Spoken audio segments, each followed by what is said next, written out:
War Stories brought to you by Gary Gruner Chevrolet, Buick GMC in Madras. 1 out of every 7 Central Oregonians is a veteran. In our weekly War Story series, we will introduce you to the story of a Central Oregon war veteran, some who made it back from their war and some who didn't. Tonight, we introduce you to the life and legacy of Ambrose Denfeld. He talked a lot about living through the Depression and how they were able to eat pretty good because they were on the farm, but they didn't have a lot of cash flow. I know that when he was 15, they moved to Portland and his parents bought a ice cream parlor, and he and his older brother, Don, worked it. He went to Roosevelt in North Portland and he made it about 2 years, and he couldn't take it any longer and he'd rather go to work or something instead of go to school, so he quit school. And when he was working in there, this gal kept coming in that he couldn't not pay any attention to, and that's where he met my mom. I know he joined the National Guard when he was 17. He was inducted into the Army after he joined the National Guard, and then after they trained him, they were on their way to the South Pacific, and they were just outside of Pearl Harbor when the attack started that nobody even saw coming.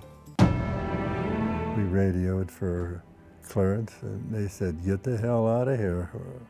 We were being bombed, and we could really tell that, and got out of there before they hit us, and so we turned around and went back to San Francisco on our ship. Well, I was a staff sergeant, and I was in charge of 4 artillery pieces, and I usually stayed with one. The shells weighed close to 100 pounds, and I think 96 or something.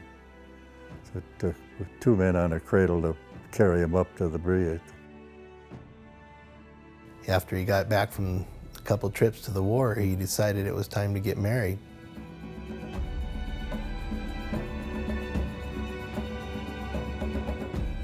We would shoot all night sometimes and move at night because we wouldn't observe us so much as moving in the daytime. We could shoot 14 miles with our howitzer. We could set up behind a hill and lob them over 14 miles. Every time we would fire, there'd be some coming back. It didn't always hit us, so it hit around us, but we'd dig a hole. They knocked my gun out twice. We would move into a position where the Germans had it set with wooden mines, and we would walk into them. You couldn't detect them with a detector. We had to probe to find one to get the guys out. One day we lost 20-some guys with one leg off, and they didn't know there was a minefield because they wouldn't show up on the detector.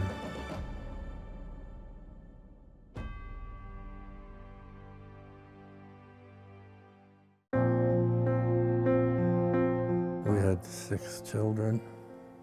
As of Sunday, we have 16 grandchildren and 20 great-grandkids.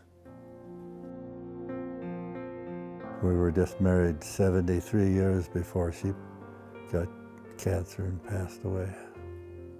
She's been gone, 10 months or so. And still, like I say, I can't talk too much about her. Carry her picture all the time. They loved each other. You could tell they did every day. I think about him as he's not only my hero.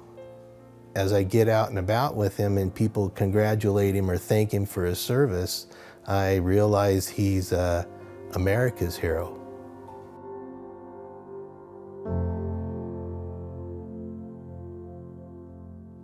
Warren, there's so many amazing stories that you tell, and yet there's so many untold stories still as well. Yeah, and this generation is passing away so quickly. Once these stories are gone, they're gone forever.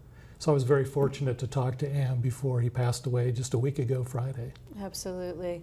And if you have a story out there, please let us know.